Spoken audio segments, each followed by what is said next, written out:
the gut is like a thumbprint. It is completely unique to you. So your gut healing journey is going to be completely different than the next person's gut healing journey. While we might share some similarities on working to heal the gut lining or, getting rid of pathogens or, whatever that is, the route we take and the amount of time that it takes is completely unique to each individual.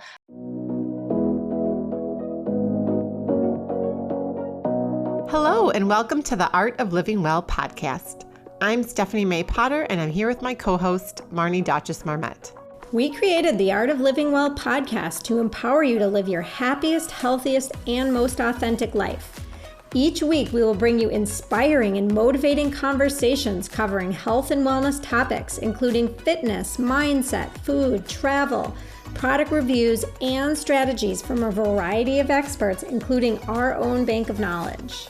We are excited to educate, motivate, and inspire you to change the way you perceive health and discover your art of living well. Get ready to feel inspired.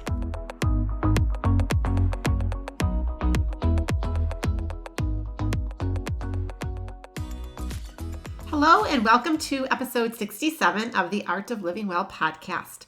Before we dive into today's episode, we want to ask that if you're enjoying this podcast, if you could take just 2 minutes to leave us a rating and review on Apple Podcast. Doing so really helps us reach more people so that others can benefit from the inspiring conversations and resources that we share each week. If you enjoy this episode, we'd love it if you would share it with a friend, family member, or anyone who you think may benefit from this information.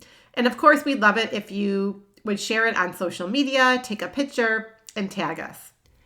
And we also want to give a special shout out to our listeners around the world. We've been reviewing all of our stats and noticed we have a ton of followers in India, and that just makes us so happy. And we're excited to be reaching people beyond where Marnie and I live, and we have a lot of listeners in Europe. So thank you guys so much, and we'd love to hear from you, hear how you're liking the episodes, and even what topics you're interested in learning more about in the coming year. We also have a couple quick announcements. Wanted to let everyone know that we have a free downloadable at-home workout guide that we compiled that has all of our favorite at-home workouts that Marnie and I have been enjoying during the pandemic. Includes a lot of small businesses, so you can support your small business and entrepreneur while getting a good workout in at home. And you can head over to the show notes with the link, and also it's on our Instagram profile, or message us if you're having any issues finding that. And then we also have a sugar workshop, which we have available. It's online, and you can check that out heading over to our website, which is www.theartoflivingwell.us/programs. And that's also on our Instagram profile and in the show notes as well. And this sugar workshop is just perfect for anyone who needs a reset, who is looking to reduce their cravings for sugar and really dive in and dissect what's causing the cravings and 10 simple strategies on how to have a healthy relationship with sugar. And it's only $30, and you can access it anytime. And now let's dive into today's conversation. We are so excited to have Carley Smith, aka Fairy Gutmother, on our show today. Carley is a nutritional therapist, a certified GAPS practitioner, and a registered yoga teacher. Carley became interested in health and nutrition after being diagnosed with Lyme disease, and she started using food as medicine, focusing on the gut health to help her heal.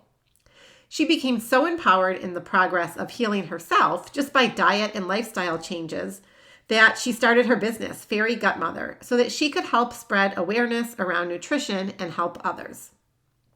Carley is adamant about promoting the gut health lifestyle, as it is more than a diet, but rather a combination of food and environment that play a role in the health of the microbiome. And we couldn't agree more. Carley has been featured on The Dr. Oz Show and is a frequent guest for Colorado's own Channel 2 News and the popular iHeart radio show Modern Eater. Her articles have been published in major worldwide publications, including MindBodyGreen, Yoga and Life Magazine, and Paleo Magazine, to name a few. She also leads numerous workshops, public speaking events, and cooking demonstrations centered around the gut health lifestyle. So during our conversation today with Carley, she shares her personal journey with Lyme and specifically how she healed herself. We talk a lot about the specific foods that she used, including the GAPS diet, as well as the lifestyle changes, including movement and stress. And as we know, and Marnie and I talk a lot about, stress plays such a significant role in your overall health, including your gut health. She does a really great job explaining gut health and just has some great simple analogies that I think can help everyone understand this somewhat complicated topic. So with that, let's dive right into today's conversation with the Fairy Gutmother. This episode is brought to you by our wonderful sponsor, Appetite for Change. Appetite for Change is a nonprofit in North Minneapolis that uses food as a tool for health, wealth, and social change. This year, in light of COVID and the unrest in Minneapolis, Appetite for Change has continued to ground themselves in their mission and center their work around community, connection, and nourishing food. They launched a pilot program called Community Cooks Meal Boxes, which provides fresh produce and pantry items, plus 2 recipes for over 300 families at no cost to the family. The program has been such a success that it has been extended for another 6 weeks and will continue into 2021. AFC has utilized the kitchens of their 2 restaurants, Breaking Bread Cafe and Station 81, to produce over 200,000 meals that have been distributed across the Twin Cities to healthcare workers, seniors, and families in need. In addition, they have 7 farm plots across North Minneapolis that are tended to by community members and Appetite for Change youth learning how to grow a variety of plants. These fresh fruits and vegetables are distributed throughout the North Side. Even in 2021, Appetite for Change is committed to building a more equitable food system by delivering fresh and nourishing food to healthcare workers, seniors, and families in need, tending urban gardens, and more. We have been collaborating with Appetite for Change over this past year, and we have loved their dedication to their mission, and we so look forward to volunteering with their organization and working with them more in 2021. To learn more about Appetite for Change, listen to episode 31 of our podcast with one of their founders, Michelle Horowitz. For more information or to donate, head on over to appetiteforchangemn.org/impact or on Instagram and Facebook at Appetite for Change. Hi, Carley. Thank you so much for being a guest on the Art of Living Well podcast today. You and I were connected through someone that I met from Hey Mama, which is a community for working women. And this mutual acquaintance through Colorado. And Marnie and I just love meeting like-minded people in the health and wellness space who use their own personal challenges and diagnoses to turn them into their passion and career. And Marnie and I also work with clients to help them heal their gut. And we're really excited to share your insight and knowledge with our audience today. Yes, awesome. Thank you guys so much for having me. So everyone has a story, and we'd love for you to share your health journey and how you ended up transitioning from a corporate career to pursuing nutrition and ultimately becoming the Fairy Gutmother. Yes. So in 2014, I was diagnosed with Lyme disease. So for those that don't know, Lyme is kind of a tick bite illness, and it manifests differently for everybody. But for me, it was mainly my hormones. I was menstrual bleeding for like 4 months straight. No one could figure out what was going on. I was jumping around from doctor to doctor, and my health just really started declining. I lost all cognitive function, forgot where I lived, couldn't get out of bed. Finally figured out I had Lyme disease and went the whole antibiotics route, which is the most common treatment for Lyme. And after a few months, felt like I was starting to take medications for my medications, and they were doing more harm on my body than good. So I went off all of my medication and just started doing my own research. That's when I started learning about gut health, and that nearly the entire immune system is located in the gut. So I implemented a gut healing protocol, which was the GAPS diet. diet. That stands for gut and psychology syndrome. And honestly, within just a few weeks on the GAPS diet, I started noticing improvement in my health. Primarily my cognitive function started to improve. My memory started to improve. And that's when I knew that this was extremely important and that more people needed to know about this, and this information needed to get out to more people. So I decided to go back to school and study nutrition and become a nutritional therapist and a certified GAPS practitioner on the GAPS diet, and started Fairy Gutmother so that I could help spread this information because of the impact that it had on myself has just been so profound. I mean, it truly has changed my life. And, really it is true. All disease begins in the gut, and the gut truly is the foundation for our health. Wow, that's such a powerful story. And I think that we have a lot of questions in reference to your story. So just backing up a little bit, I'm wondering, how did you get Lyme's disease, if you know, and can you tell us exactly what Lyme's disease is? So I'm not sure how I got it. The theory is that I lived in upstate New York for a little bit, and perhaps I contracted it when I lived there. And then it was dormant in my system for several years until I went through about a year of chronic stress, and that weakened my immune system, and then the disease flourished. So that's the theory behind it. I'm not really quite sure because I never noticed a tick bite or a bullseye rash, which is common as well. So Lyme disease is really different for everybody. Symptoms include basically flu-like symptoms, fatigue. It can be swelling of the joints, aches and pains, lots of cognitive dysfunction and brain fog. So it's very hard to diagnose because it's so broad of a spectrum of symptoms, and those symptoms can be indications of lots of different things. But I do think that because there's more awareness and more people contracting Lyme disease, that they're testing for it a lot more now than they ever were. So people can catch it a little bit earlier, treat it earlier, and which has been extremely helpful as well. And so say someone has some of these symptoms, how do they how do you go through the diagnosis process? Are there specialized doctors who treat Lyme's? Because I know sometimes people get tested for lots of different things before they ultimately get that diagnosis. Yes. So there it's called Lyme literate doctors. And if you think you might have Lyme or want to get tested for it, I would definitely recommend seeking out a Lyme literate doctor. So someone that is familiar in working with Lyme. And then, the most common testing, it'd just be a blood work testing. And then, finding out that way. Sometimes people will be misdiagnosed a few times, which was the case for me. And it took a few different tests to kind of actually figure out what it was. And so my advice would just be not to stop, just continue to research, find good doctors, people that, you resonate with. And there are so many treatments available for Lyme and chronic illness. And I think, looking back, I wish I would have known that, that I had other options besides just antibiotics and other treatments and therapeutics that are supplemental in working with antibiotics. I think it would have been very beneficial for me to work on gut health, and going in with other sorts of treatments that are available. So,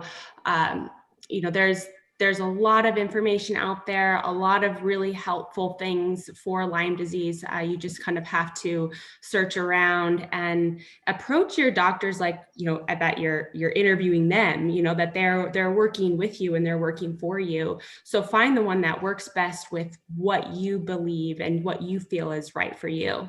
And you mentioned some other therapies and treatments. Did you try anything else aside from the antibiotics? And then you kind of went straight into really healing your gut. And we'll talk more about the GAPS diet. I did not. I really did not know that there was anything else out there. And that's why I'm so passionate about what I'm doing now, because I've seen so many other therapies, and I've worked with so many people and helped them with, administer some of these other therapies into their healing practice. And it's been incredibly successful. So, I just thought that, when you get sick, you go to the doctor and you just do what the doctor says, and that's the end all be all. And I didn't realize that there's so many other options out there, and also what a profound impact on just changing diet and lifestyle have on overall health, especially as it relates to the gut. With nearly your entire immune system being located in the gut, it truly is the foundation for your health. And that's why I tell people, start there and then start peeling back the layers. See how much healing the gut helps you. And then you can start incorporating other therapies on top of that. So the gut helped me tremendously. And then, and aside from that, incorporating acupuncture and energy work on top of that later on, and whether or not that has helped me from Lyme disease or just improved my health overall, it's hard to kind of pinpoint. But I think there are so many amazing therapies that are out there that you can incorporate into healing. So I think Stephanie and I are both very firm believers in healing the gut, and that so much of your immune system resides in your gut. Can you talk a little bit more about that? I think a lot of people hear that term, healing the gut, but they don't really know what that means. Absolutely. And it's so tricky, really. I mean, gut health is quite simple, but to navigate through all the information is overwhelming and hard to discern, where do I start and what do I incorporate? And I tell people that the gut is like a thumbprint. It is completely unique to you. So your gut healing journey is going to be completely different than the next person's gut healing journey. While we might share some similarities on working to heal the gut lining, or getting rid of pathogens, or whatever that is, the route we take and the amount of time that it takes is completely unique to each individual. But as kind of like a general overview, a healthy gut is comprised of a nice healed and sealed gut lining and a healthy balance of bacteria and fungi in the gut. So I use this analogy that the gut lining is like a garden hose. You want a nice healed and sealed lining. What happens when there's holes in the garden hose? You get water splurting out everywhere, and it's quite unpleasant and annoying. And that's exactly what's going on in the gut. You're getting toxins, undigested foods, all sorts of things that are seeping into the system. And that's really wreaking havoc on the gut and causing a lot of problems. This is where a lot of food allergies and food intolerances come from, as well as autoimmune conditions. So having that nice healed and sealed gut lining is key. And then in addition to that, you want a really healthy balance of beneficial bacteria and fungi in the gut. So when you get an overgrowth of pathogens or bad bacteria and fungi, that's called dysbiosis. And that also causes a lot of problems that can contribute to leaky gut, that permeable gut lining, but also it can contribute to lots of different issues. When the bad bacteria is overgrown for a prolonged period of time, they end up sort of teaming up together, that bad bacteria and fungi, creating what's called a biofilm, or basically it's like digestive plaque. So if you think about the plaque on your teeth, that's the exact same thing that happens in the gut. And this can become quite problematic because it really blocks or protects those pathogens in the gut. So probiotics can be ineffective if you're taking, any sort of medications or anything like that to get rid of pathogens in the gut. That can, contribute to them not being very effective. So lots of problems can happen when you have biofilms in there. So it's really about having that healthy balance of bacteria and fungi in the gut and that nice healed and sealed gut lining. I thought you explained that beautifully. So well. And I love all the analogies you have. It just makes it easy for people to understand. The garden hose is great. Like, that's a very simple analogy. Yes, it's hard to understand. I mean, Yep. wrapping your brain around all this information. And I noticed that, and I'm sure you all, notice the same thing with your clients. It's like, people are like, where do I start? What does all of this mean? So it can be hard to kind of navigate through all the information. So I found, thinking of ways to kind of compare it can be very helpful. Yeah. So just thinking about your timeline from the time that you were, maybe started feeling symptoms, were diagnosed, to then you went on antibiotics, and then you really started listening to your body. And like you said, you just were frustrated the fact that you were taking medicine for the symptoms that you got from the other medicine. How long of a process? How long was that journey? So I started feeling sick in 2013, and then probably went about a year of being misdiagnosed and jumping around on, medications and doctors, and then finally figuring out I had Lyme, going on antibiotics, and then to healing my gut. So that probably had about a year and a half. And then as far as when I felt like between implementing the GAPS diet and really feeling like I was making significant progress in my health, and had felt like I had, really made an impact on healing my gut, was probably I had been on the GAPS diet for about a year, or a little less than a year. But that isn't to say that I didn't notice improvements in my health. And I tell that with my clients as well, that the microbiome changes within 24 hours of any change in your diet or lifestyle. So you should start noticing improvements in your health very quickly.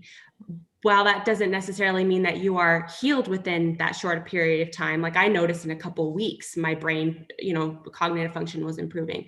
But it takes longer for the gut to actually do the complete healing. And sometimes I tell people, everybody wants to know, how long is this going to take? And I tell people a very general rule of thumb is however long you've been sick, you have to give your body at least that much amount of time to heal. And I found that to be pretty accurate with myself and my clients. I was probably felt sick for about a year before I was finally diagnosed. And then I was on the GAPS diet and working with gut healing protocols and other therapeutics that I probably about a year until I really noticed a significant improvement. Felt like, okay, I think I've reached, the end of that. So, but it really just depends, for each person. Right.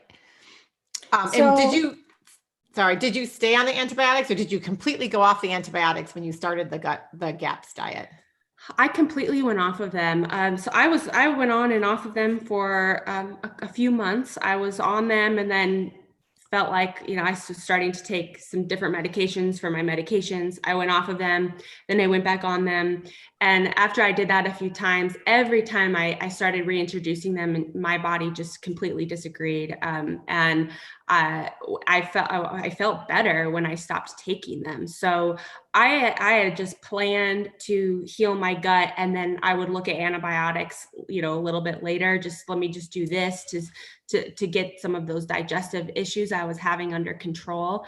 But then it started healing all of my symptoms from Lyme disease. And so I never needed to go back on antibiotics, I felt.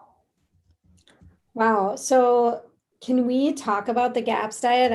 I'm guessing a lot of our listeners have no idea what that is. Can you tell Sure. us exactly what that is and how it helped you?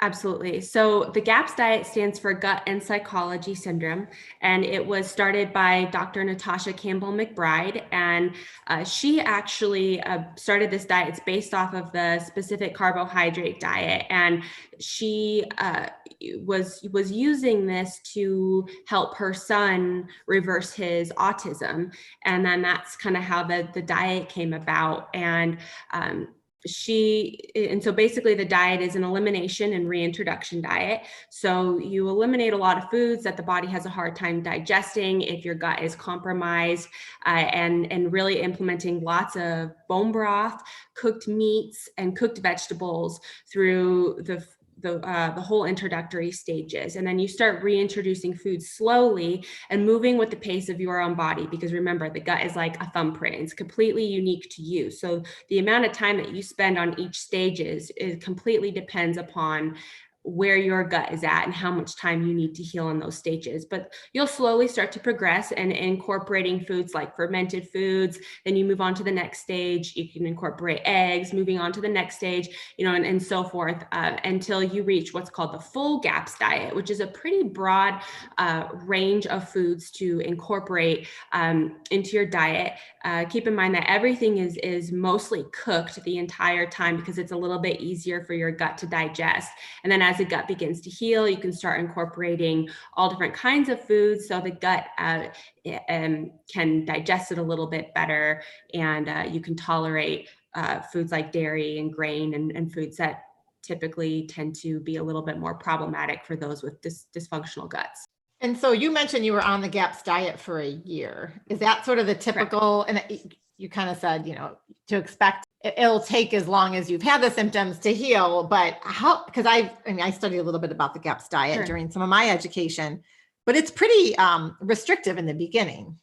Right? It is. It's very restrictive. And Dr. Natasha recommends about a 2-year max on the diet, because it is so restrictive that you don't want to completely eliminate these foods for the rest of your life. And I think that that's kind of this misconception within healing the gut and being your own guinea pig and trying to figure out what works for you, is that we'll eliminate grains and dairy and foods that are a little bit more problematic for our gut, but people do that for their rest of their life. And it's kind of missing the idea that if you heal your gut, you typically should be able to reintroduce these foods and be able to tolerate them, but that's in their properly prepared form. So, meaning, when you reintroduce grains, you're not eating Wonder Bread, you're eating properly prepared, grains that are good source, good quality grains that your body can properly digest. So I think that's one of the things, but depending on where your gut is at, each stage should be different for everybody. Sometimes you might spend a few days and then think, okay, I'm ready to, start introducing ferments or dairy into my diet. You bring that in, you have digestive complications. Well, then you'll eliminate that food and continue on that stage for maybe another week, and then try to reintroduce it again. And once you've reintroduced it without any digestive complications or issues, then you can move on to the next stage.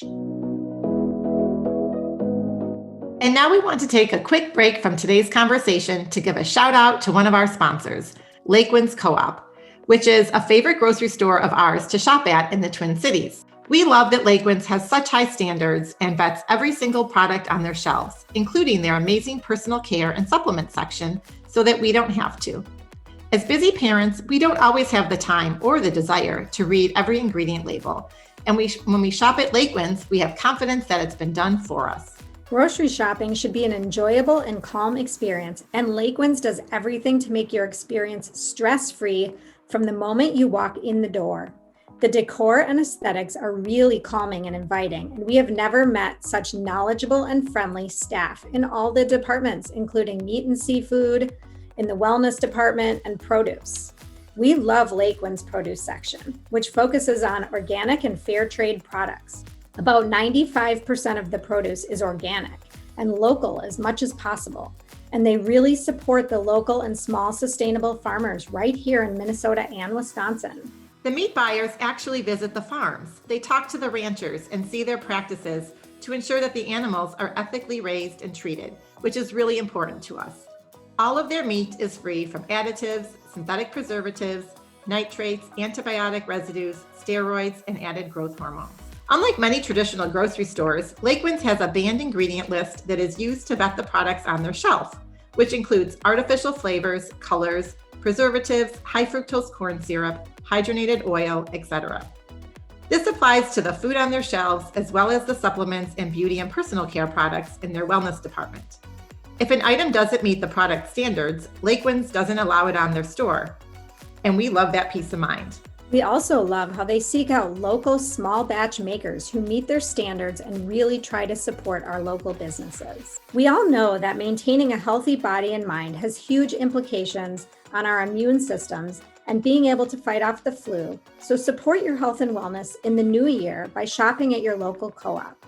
You can find the fabulous Lake Winds co-ops in Minnetonka, Chanhassen, and Richfield, or have groceries delivered from Instacart. While Lake Winds Co-op is a member-owned store, you don't have to be a member to shop and receive their weekly specials. Although we highly recommend that you do become members like us for additional monthly savings and an annual dividend. You can find out more by going to lakewinds.coop, and when you're there, be sure to check out their delicious recipes. And if you don't live in the Twin Cities, we highly encourage you to find your local co-op by heading over to National Co-op Grocers and finding one near you. What would a digestive complication be? Like, what are you referring to when you say that? Sure. So let's say I'm trying to introduce dairy into my system. So I'm, eating cooked meats and broths and all that stuff. Then I add a little bit of homemade yogurt into my broth and kind of incorporate it that way. If I have diarrhea, gas, bloating, any sort of discomfort or notice any digestive issues, negative issues that come up immediately or within, a day or so after eating it, then that's probably my body's not ready for it. And it can also come up in different ways too. It can come up as skin issues. And the skin, you have microbiome all over your body. You have a microbiome in your mouth, in your lungs, in your gut, and your skin, in the vagina. Those are all the areas that you have a different microbiome in the body. Now, the gut is like the mother of all the microbiomes, but the skin is its own microbiome. So a lot of times issues will come up on the skin and it can be traced back to the gut. So that's one way that people might not necessarily notice that they're having digestive complications because it comes up on the skin, but that can be an indication as well.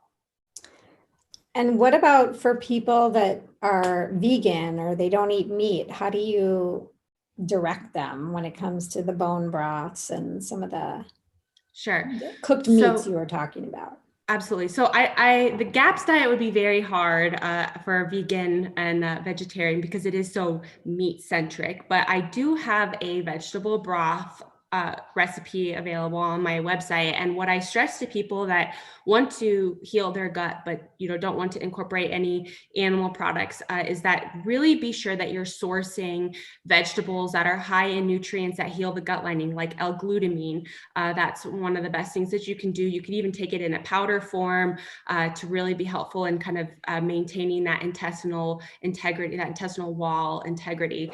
And those are foods like carrots and beets and celery. And then certain kinds of mushrooms can be very helpful in boosting the immune system. So incorporating foods like that and seaweed can also be really helpful for some of those things as well. So it's really looking into what nutrients are helpful in kind of maintaining that healthy balance of bacteria and fungi, but also in repairing the gut lining as well.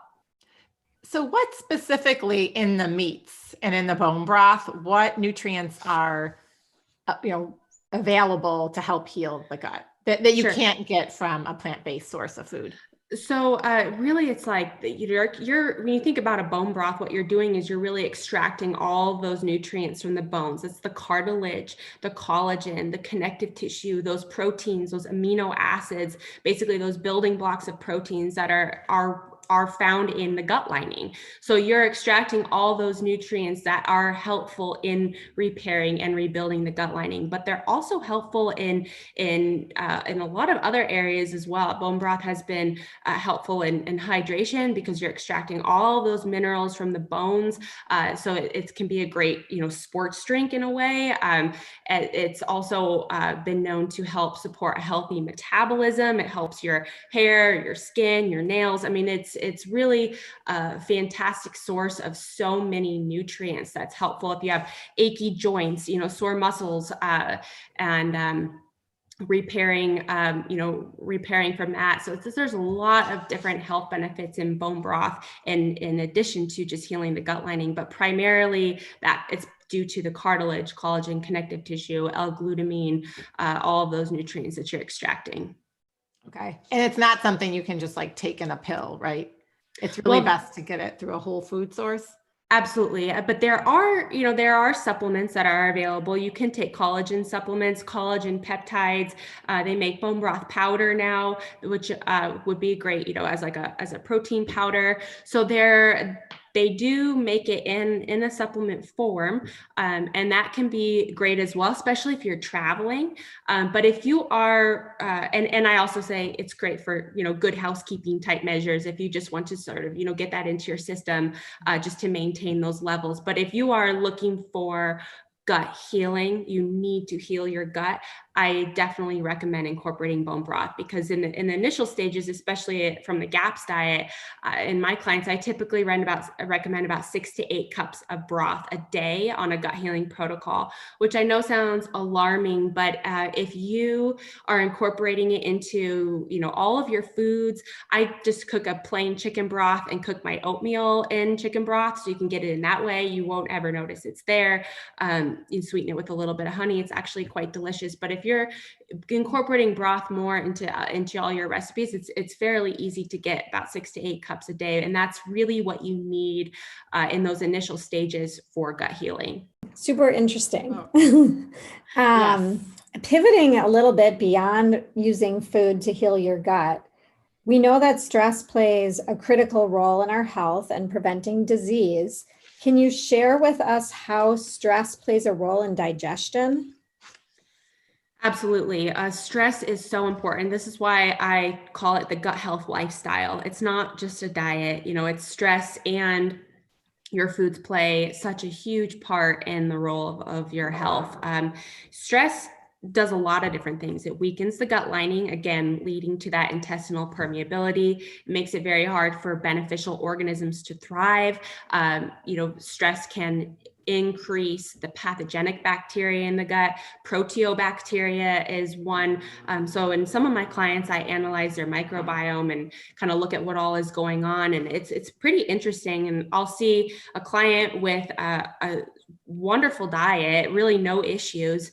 But I get a gut report back and they have very high levels of proteobacteria. And that to me is that indication of that lifestyle indicator, where that's lack of sleep, high stress levels. So it really is that, diet and lifestyle component of it. So basically when stress also weakens your digestive enzymes. So you don't produce your digestive enzymes, or as much digestive enzymes when you're eating as you should be if you're stressed out. So I tell people you have to rest to digest. So if you're constantly living in this stressed out state, we're not properly digesting our foods, which is really where gut health starts. If you're getting undigested foods in your system, that's kind of where a lot of problems start. So stress is plays a huge role in that health of the gut. So what are some stress reducing, techniques or exercises? I know you're a certified yoga instructor, so maybe you can touch on how that all can help someone and get out of their mind and get into their body. Yes, absolutely. I mean, I love yoga. Basically anything that's going to get you out of your mind and into your body. So I realize yoga is not for everyone, but some people that might be going for a walk outside, it could be riding your bike, going for a hike, just finding something where, you can really, that takes you out of your mind and gets you into your body, where you can really focus on movement and breath, or even just taking Epsom salt baths or meditating, taking 10, 15 minutes out of your day to just breathe. It doesn't even have to necessarily be that long. You could take 5 minutes. It's studies show it, and it's really quite interesting to see how just little bits of time just spent focusing on your breath and what an impact that has on our heart rate, and all sorts of things going on in the body. So sometimes, a lot of things that I'll hear is, oh, I don't have the time, or I'm too busy, or whatever. And that should be the first indication that, we need to incorporate these things into our body, and into our life. But one thing I recommend that seems to be pretty helpful for people is scheduling it in your calendar, and really going in and blocking out that time, making an appointment almost for yourself. So blocking out from 12 to 12:15, I'm going to go outside and take a walk, and it really, it's those small, achievable goals that have long, term benefits over time. So I think another thing that people think about is that they have to kill themselves at the gym or, go crazy to get a little bit of activity or something for themselves in that day. And you don't. I mean, just the littlest bits of time, those are what add up to be, the biggest improvements in the health. Totally. And Stephanie and I, help our clients with that regularly. And I think Yes. that that's something that we want to, continually say over and over again, because I think people do think that they need to, kill themselves at the gym or work Yes. out so hard. And especially for people that don't enjoy that. Well, that's absolutely. a big turnoff. Absolutely. And to kind of mention something else, I mean, exercise is stress on the body. So if you are already stressed out and you are going out and working out extremely hard, that's added stress on the body. So I see that a lot with my clients as well, that, that's just kind of like a downward spiral for the gut. You have to be in a really healed space in order to have kind of like that, that strenuous workout and your body be able to tolerate that. So sometimes just having those, like literally going for a walk or spending time meditating or doing, a restorative yoga sequence can have so much of a better impact on the gut and the body than what you might think. And even the mind. Absolutely. Right? Yes. I'm going through a lot of this myself right now. I've completely changed my workouts for exactly everything you just mentioned. Interesting. So, yeah. So I know you've talked a lot about food. And one thing I wanted to ask you, because I know it's part of this healing diet, is resistant starches. And I know that's a word probably a lot of people don't know what that is. And I know you incorporate that into a lot of your recipes. And I wanted to talk a little bit about all the amazing recipes on your site. But can you just say, what are resistant starches and how are they helpful in healing the gut? Sure. So resistant starches are basically a type of fiber, and they are resistant to digestion, meaning that they break down in the large intestine by essentially becoming food for the beneficial bacteria. So those are foods like potatoes are an excellent source of resistant starches, underripe bananas or banana flour, oats, the legumes. So basically, they're anything that's kind of resistant to digestion, breaking down in the large intestine, a source of fiber for the bacteria in the gut. And I think these are one of the things that we have likely cut out of our diets because they're either hard to digest or at one point, we've thought that they were bad for us, like potatoes. But they're actually a really great source of fiber. And the problem with our diets are that we are significantly lacking in fiber. Fiber feeds the beneficial bacteria. So, you can take a probiotic and consume probiotics all day long, but if you are not giving it what it needs to live, to eat, giving it what it needs to eat to live in the gut, then they're either going to die or they're going to eat away at the gut lining, causing, again, that permeable gut. So it's really this whole symbiotic relationship in the gut, making sure that you're getting repopulating the gut with those beneficial organisms, but then feeding it what they need to eat to live on. And like I said, our diets are severely lacking in fiber. And I really attribute most of the gut dysfunction to our diets and to the lack of fiber. So resistant starches are awesome to incorporate into the gut. Now, if you have digestive complications, they might become problematic. Or might be a little bit harder to digest. So sometimes it's helpful to eliminate them and heal the gut and then reintroduce those foods. Okay. Well, my kids will be very excited if I start serving them more potatoes. So they'll thank you later. Right. Tell us about all those amazing recipes on your site. I know you have kid-friendly snacks and and you also have a lot of simple recipes that are good for, someone that maybe doesn't love to cook.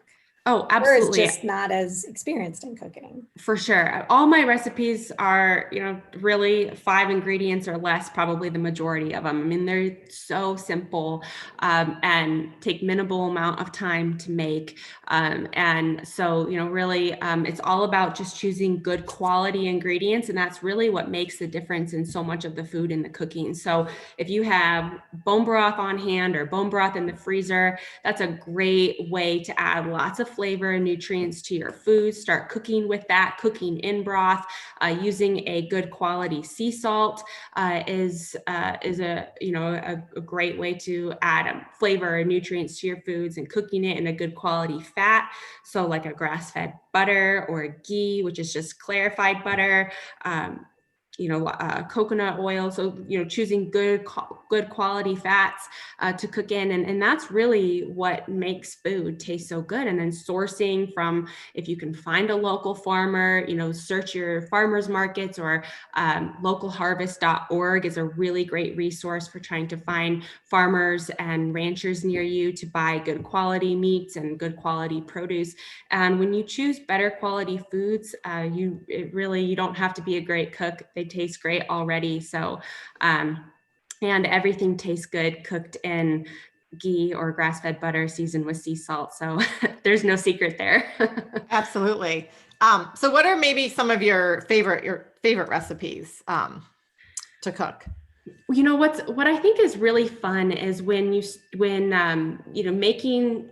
taking foods that are unfamiliar and foreign to people, like fermented foods, and then kind of making them into something a little bit more familiar, so that people have an easier time incorporating that into their diet. So I found like my sauerkraut slaws have been really, really fun and easy for people to incorporate into their diet. So basically, it just takes sauerkraut and then shred some carrot, shred some cabbage and some apples, and put some seasoning in there. And it's just this really nice, light, crunchy, refreshing slaw that you can throw in tacos, on burgers, in salads. You can have it as is.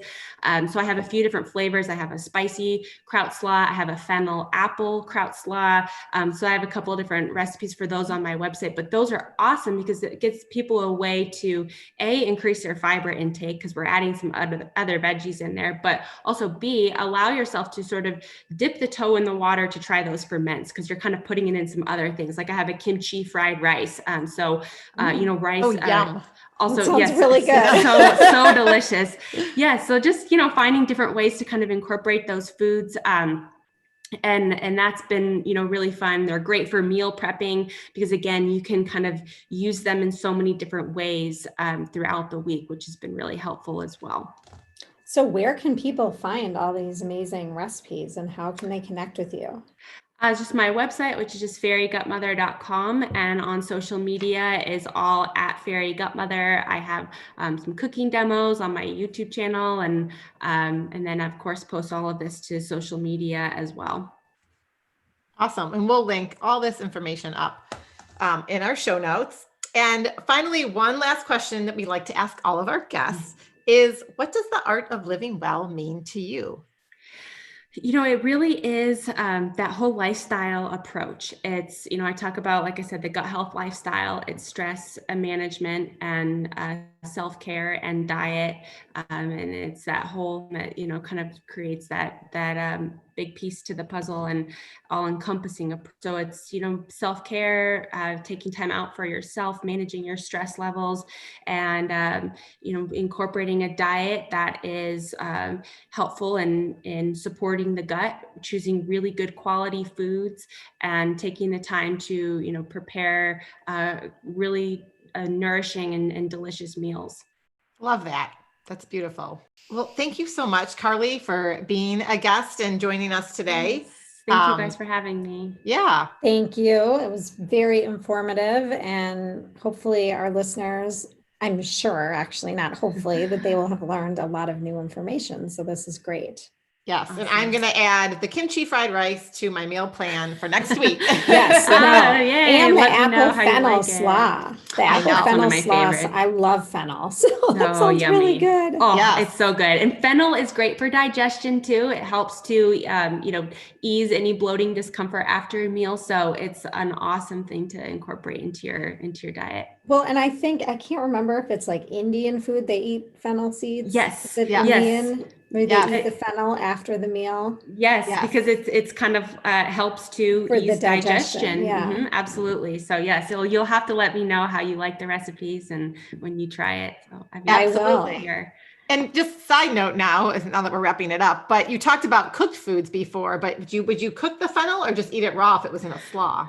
In my slaw, it's just raw. So I shred it very thinly. And so it's kind of, it's almost like the consistency of that shredded cabbage. So it's real crunchy, kind of like an apple.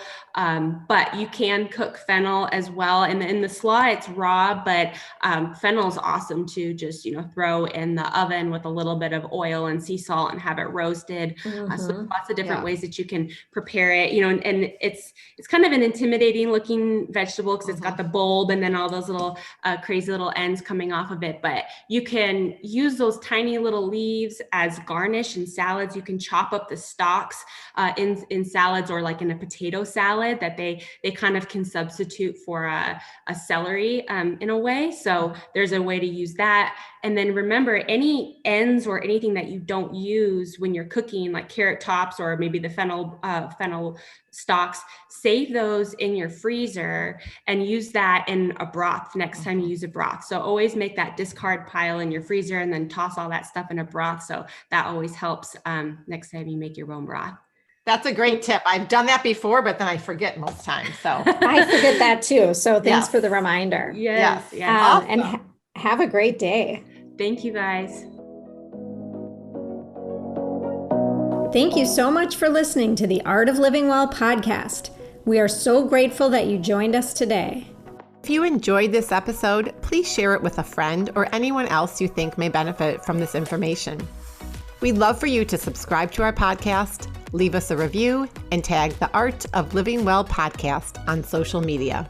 If you want more inspiration in between episodes, you can find us on social media at theartofliving_well on Instagram and Facebook, where we will share snippets from our daily lives and our journey to living well.